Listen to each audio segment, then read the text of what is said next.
Welcome to the Papi and Chulo show. I am Papi and Chulo is unavailable for today, but we have another exciting co-host with me, my own brother, Matthew. Matthew, thanks for... Pleasure for you having me on your show at my studio. Typical little brother jargon right there. For filling in such short notice. Thanks for letting us borrow your studio, man. I really appreciate it. For real. No problem, man. You know, I do what I can. So tell me, Matthew, in like 2 minutes or less, explain to me who you are and what you do. Who I am a man of all trades, but as of right now, I guess I could say I'm a videographer, photographer, in hopes of getting recognized worldwide. As far as for now, I'm local, but we're working on that. And I am from New Jersey, Peruvian American, and I like to do cool stuff. Yeah, man, the power of networking this industry is truly a testament to that. From what you've told me and what I just figured out, it's just like one guy connects you to the next, to the next, to the next. You pay your dues. Yep. You said that sometimes you even do stuff for free. Yeah. In the beginning, well, not all the time, but certain things you realize you have to do as a favor to make a favor become, a source of income from the next person.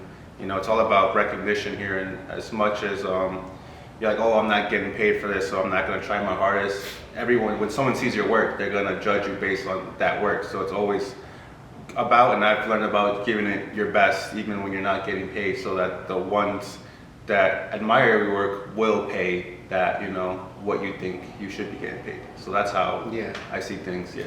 And what's perfect about this is that today's topic is the power of the mind. Right. And from the lingo that I've heard from you and your compatriots, it is you guys have like that strong, like raw hustle, work, and you play as well. Yeah. Like hustle, work, play, alpha mentality that's much appreciated by men today. The power of the mind, at least, I don't think you know this about me. When I was kind of introduced to this realm of like using your head as a tool to get what you want, to get ahead in life, right, was when I was like 18 years old, just as I was finishing high school, introduced to this group called Quick Start. Mm-hmm. So, group of salesmen people. You could call it a pyramid scheme if you want, but essentially it works through the sponsorship, and you saw these products. It's not a scheme if you end up at the top. Yeah. It's only a scheme if you stay at the bottom. Yeah, and it could be profitable, but in the meantime, you have this community of amateur salesmen to more experienced salesmen. Check one thing, keep talking. And they're all trying to build each other up. It was a great experience in the sense that I was going through hardships at home, and that I was just troublesome youth, knocking heads with my father. And there was an outlet for me with mentors all around me, usually all older, encouraging me to be the best version of myself. And awesome books like The Greatest Salesman in the World by Og Mandino, The Magic of Thinking Big, that was the one that really like hit me the most. And then 7 Habits of Highly Effective People. That one was kicker because it essentially was saying you can dream all you want, but not unless you change your behavior, your habits. No, that's for sure. Not until then will things change. What are your thoughts on that? It's honestly, it's something I've always known, but even I myself as a person didn't take serious until the last 5 years, I'd say, of my life. I'm big into the manifesting the idea, and I do believe a lot that it's a real thing, that what you think into this world will become. What you think will manifest itself. Well, yeah, it will become, but also it's not just like, oh, I think $1 million is going to hit my account tomorrow. It's you could if you work, and but here at Sideways, especially as far as Alan and my coworkers, we've become big on as far as thinking of something and then executing on it. Mm-hmm. Really following through. Everyone has ideas, everyone has an opinion, but until you put it into action, until you put it into a film, until you put it into whatever it is that we do, it's just an idea. No one's gonna see it. And I think that's what I love about film, is that it requires such a technical aspect of having like a certain shot in this angle to this angle. It's an idea until you actually show it, and then when someone sees it, they're like, oh wow, I really like how you did that going into that scene, or I like how you used this prop going into that, So it's cool seeing that, and I've learned to appreciate more of what film is, and I kind of try to use that aspect into life, I guess. Yeah. Yeah. So what I'm kind of catching here is, you hear these things, use your mind, use the power of the mind, speak positive. It's really easy to say that. It's really easy to tell yourself, but Yeah. it's just like when you're trying to mack it to a girl, your bros are just be confident. Be confident. Yeah, right? Just do you, man. Just do you. Yeah. It's easy to say, hard as hell to do. Yeah. But I believe in the power of like the snowball effect. The mind, the willpower is like a muscle. And just like a muscle, You the gotta more train you it. strain, the more you train it, the more you get the results, and the more powerful it becomes. So that's definitely what I've experienced myself in my life, and the ups and downs. Even when I reach bottom, I tell myself, I've been here before. This is familiar to me. I know what I've done to get myself up, and like any muscle, you just work it, you work it, you work it. So it's quite okay if you feel like shit right now. It's quite okay if you feel crappy, belittled, inferior. You're gonna fail, and I'm only 30, but I'm still young, and a lot of things I've had to fail at in order to learn what not to. And I'm not saying that's the best route for everybody, but for me, for some reason, even like obviously you're going with the mindset of like I'm gonna do my best. I've been in so many situations I can't even tell you where like they've asked me, "Oh, you know how to do that, right?" I'm like, "Oh, of course, And then Just did it last week. I just did it last week. I've done this plenty of times. Like, mind you, I've seen it, or like I have an idea, obviously, before, and maybe like when I do it, it won't be the best thing. I can't recollect what exactly right now, but I put myself in those situations so that I know for the next time. Oh, I know what to do, and I'm gonna make sure when I do it or get asked to do it, it's gonna be a better job or it's gonna be a better thing. And Yeah. I think everyone's done that, to be honest. But for me, for some reason, I've had to do that before. Now, obviously, if I'm gonna come in, knowing, reading the back end and then the front end before getting into something. But I think that's how some people learn, and that's how I've learned. That'll be a topic called risk taking and the benefits of it. Yeah. And so family at least knows that we get that side from our mother, one of the biggest risk takers we know in our lives. Without telling our father, she brought myself, my older brother, when I was 5 and he was 7. We started just flying up north. First to I think it was Costa Rica is where the money ran out, and that's where she finally calls her dad and says, "Honey, we're halfway there. If you want us to reach the States, send us more money." Send the money, money. And then from there, we went to southern Mexico. We were separated for a bit per the coyotes. That's what they recommend. The cartels are the ones that help you transport through the border. And then we reconnected in northern Mexico, crossed the border, made it to New Jersey. Many things beautiful and some things disastrous due to our mother's risky ventures, but all for the good, right? I think a lot of the immigrants have had to do that. I don't think we would be the first family to have ever done that. And there's probably not worse like stories in that sense, but like crazier stories in that sense of people getting to this country. And I've heard people coming to this country in coffins, dude. I've heard people come to this country on a boat closed in a container and all that, and just like.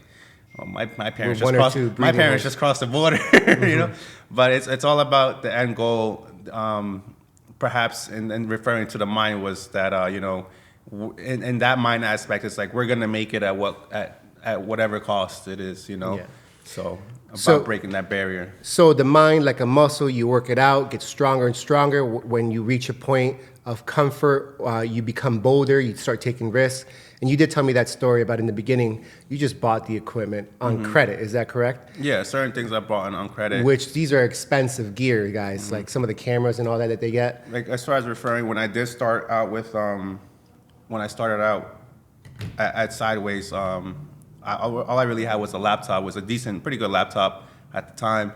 And Alan, owner of Sideways Triangle, was like, "Hey man, you could always watch us and at least like see how we edit and stuff, but like until you get a camera, you probably won't get like the real life experience, and you'll be able to actually make some money once we show you what to do." And dude, like 2 days later, I'm like, "F it, I'm gonna go get that camera." So I got a decent camera, and I just started. there with a stock lens.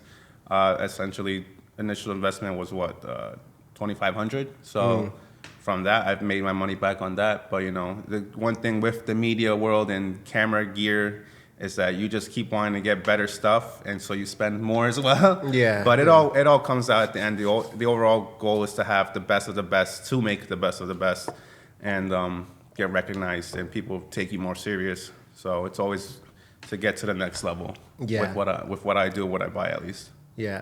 Along the lines of recognizing the power of the mind, let's refer to our historical ancestors, the Incas. For those of you who don't know, one thing that the Incan Empire used to do, because since they were expanding their territory, was that whenever they conquered a tribe, instead of just wiping out the dynasty of the king, queen, princesses, they would let them keep many of their traditions, many of their religions, and they would just take the prince and the princesses, the children of the king and queen, to the Incan capital itself, raise them as Incans in cultural garb, in Incan mindset, and then return them when they're adults.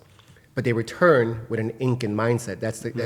So they recognize how important the mind of a youth is. And so much so, who else did this? Even the worst of people did this. Hitler did this for his Nazi youth. Oh, wow. Stalin did this. Mao did this. The Japanese, I forget the emperor's name, but yeah, they were all indoctrinated since early in the days, taught to be that they were superior, which is probably good for their ego, their self-esteem, but in the bad way. Taught to be so superior, the brightest, the most intellectual, the strongest, the most military capable, everything that will fit their agenda. So that's another aspect that I know.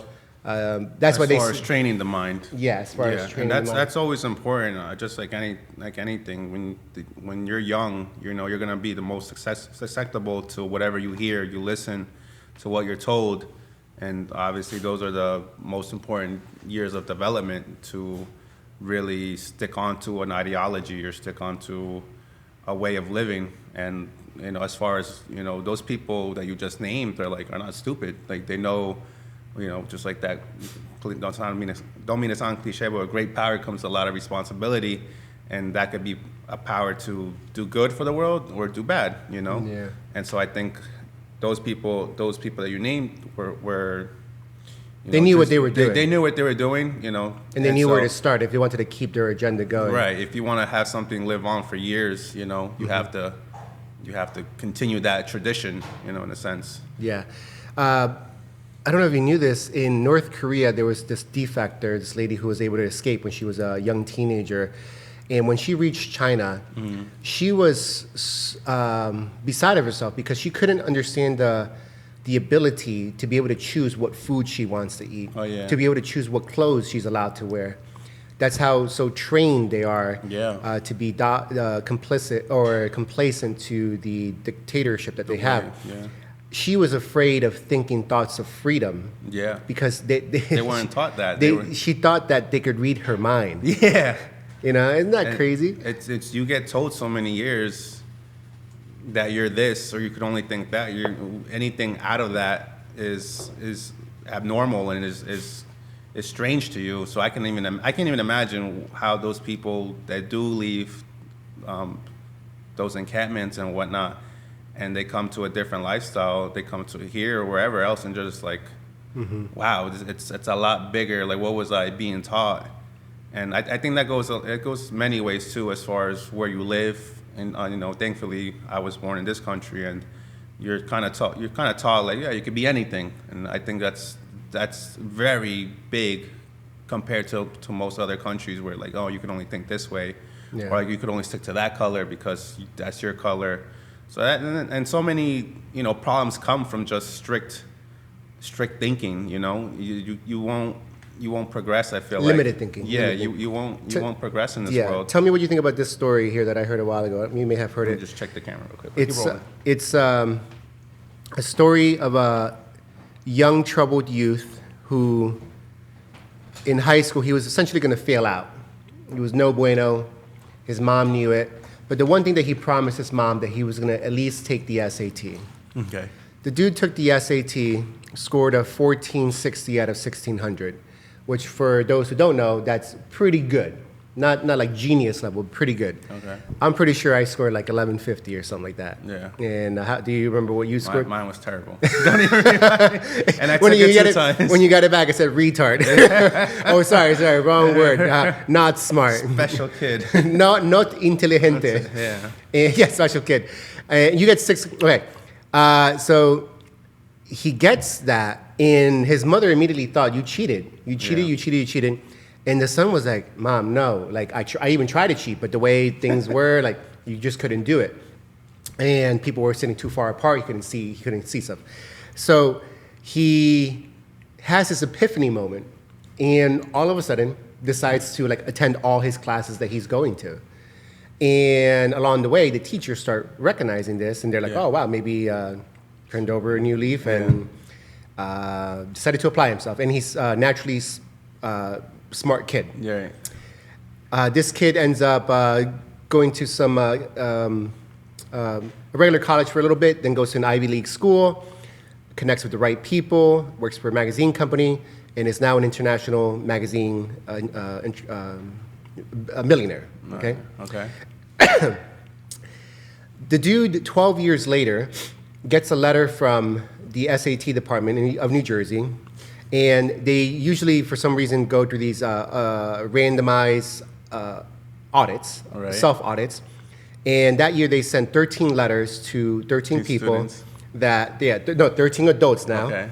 that their corrections. He discovered he had a score of 720 out of 1600. So it was even worse. You get 600 points just by filling in your name, filling in your date of birth, filling in your address. 600 free points.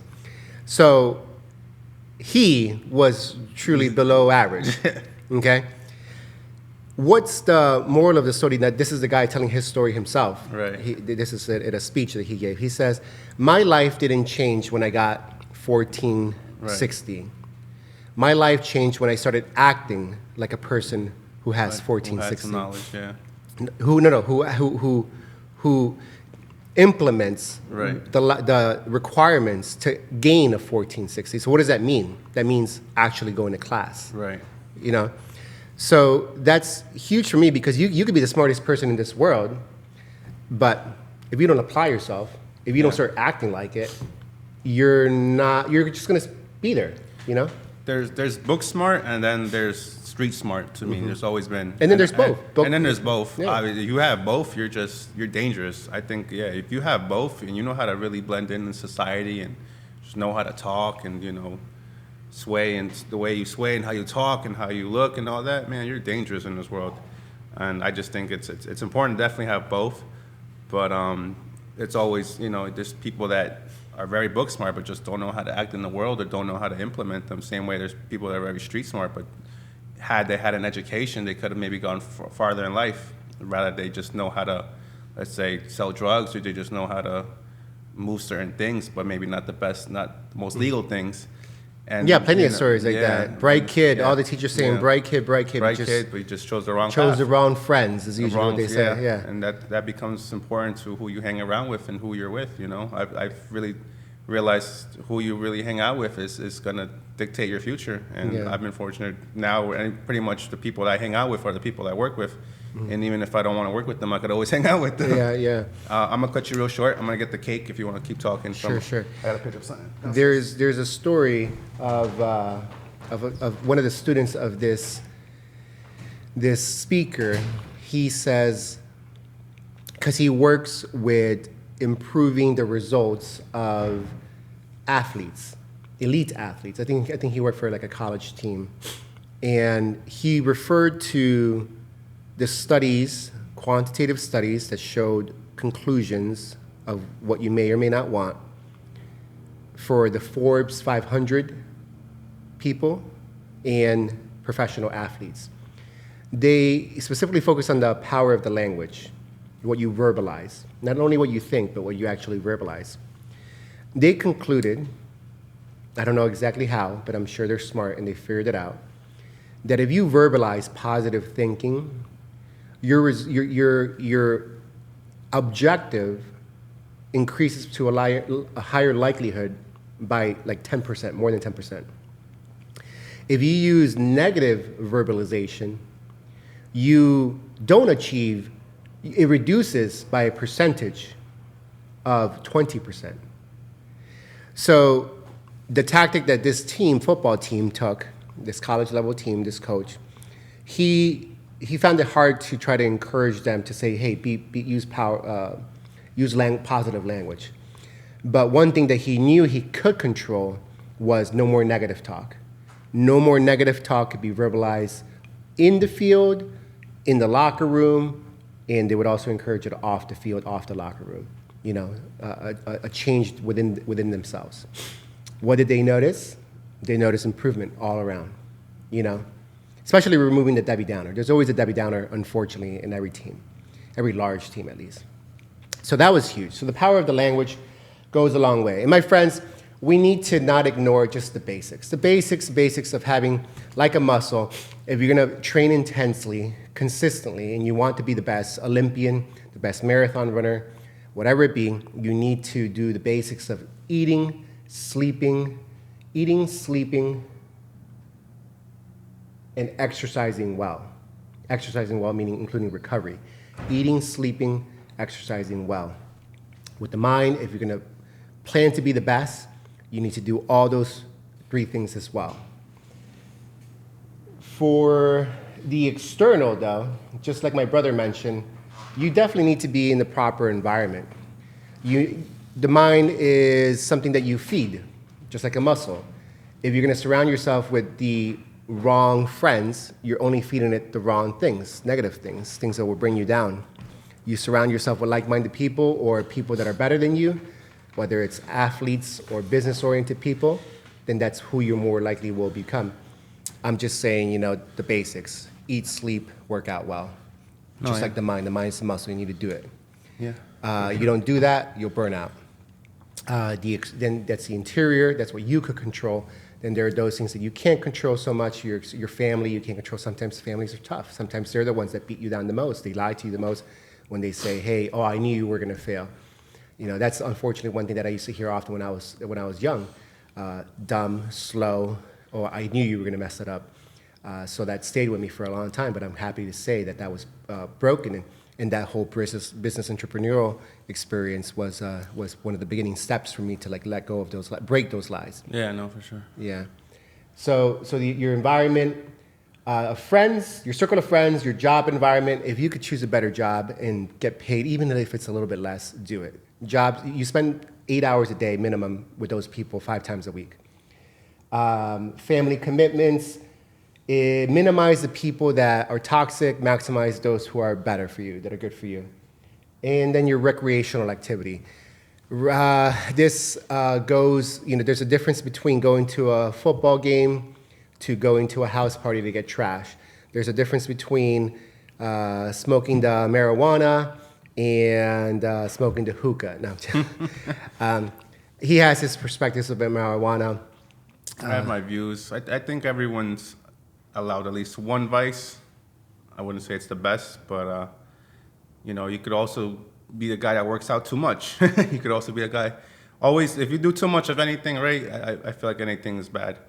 Whether it's too much sleep, too much, you eat too much, you smoke too much. I think it's definitely all about balance. Definitely now, as far as my industry, I mean, even before this, I was definitely an avid smoker, way more than what I am now. Thankfully, I've cut down a lot, but yes, I do think having some type of little calmness or vice equals out to the world we live in. Sure. Necessary? A No. justification for vice? No bueno. You can't justify vice. It's even, you know, just because you know, yeah, no bueno. Moving on. Moving on. So the last thing that I would like to talk about is, does your past define you for the future? Oh, no, not all the time. How would you rephrase it then? What about your past? You obviously, it's a part of you, so how would you rephrase it? If your mistakes shouldn't dictate your future, unless you continue doing those same mistakes, and you're constantly bragging about talking about, oh, I've changed, but you're doing the same thing that you did before. that's definitely step one. So if you are saying I'm changing, and people know that you're still doing the same mistakes, then obviously you're not changing. Which goes back to the You're lying beginning of what yourself. we're saying. If you don't change your behaviors, you're still essentially the same person. You're more than likely to get the same results. Right. Doing the same thing and expecting different results is the mindset of a crazy man, a crazy woman. So, yeah, good rephrase on that. It's easy to say your past doesn't dictate your future. Come on, bro. Better times ahead, right? Yeah. But no, it's one of the hardest things you can do to And let go and It surrender can be your hard. past. You know, everyone goes through different traumas. Everyone goes through different things. I've learned, and I've really learned to accept that whatever happens sometimes that's really been out of your control is sometimes meant to happen, and you're gonna either learn from it and stay in that spot, or you're just gonna learn from it and grow. So, to me, the overall goal for every human should always be to grow in some type of way. There's going to be times you're sad, there's going to be times you're happy, mad, all that. It's just the way of life. You know, nothing's ever perfect. And I think sometimes we get confused with society and media. It's like, oh, everything's supposed to be handy dandy, and it's not. You know, it's not like that for everybody. That's the reality. So I think everyone should always learn to accept that something's always going to go wrong, and sometimes you're not going to be able to control it, and sometimes you will. Yeah, so the past definitely informs us, like what I mentioned earlier for myself. What can I say? I get into ruts here and there, and you think it's behind you. You think you wouldn't allow yourself to get in certain situations again and again. But okay, so you're there in the rut. If anything that I love about getting older is that resilience is it's more of a natural reflex for me. I find myself, I've been here before. Yeah. I've done, well, it sucks that I did it again, but I've been in this rut before. I know what I need to do to get out of it, and so I refer to my past. It informs me. The problem is when I start being depressive about it, being Debbie Downer about it. Oh, I'm here again. I'm so stupid. Like, why? That's if you stay in that rut. So it's how you react to your circumstances as well. So with that, my friends, thank you so much for hearing the Papi and Chulo show. 2.0. And thank you to Matthew and Alan in the studio, Sideways Triangle. Awesome up-and-coming business in the media world, in the entertainment world. We wish them the best. We love you. We praise you. Thank you all. Check out the page. And we're located at 183 Monroe Street in Passaic, New Jersey, Sideways Triangle, taking over the world one day at a time, or shall I say one frame at a time. Thank you very much, guys. See you next time. Take care.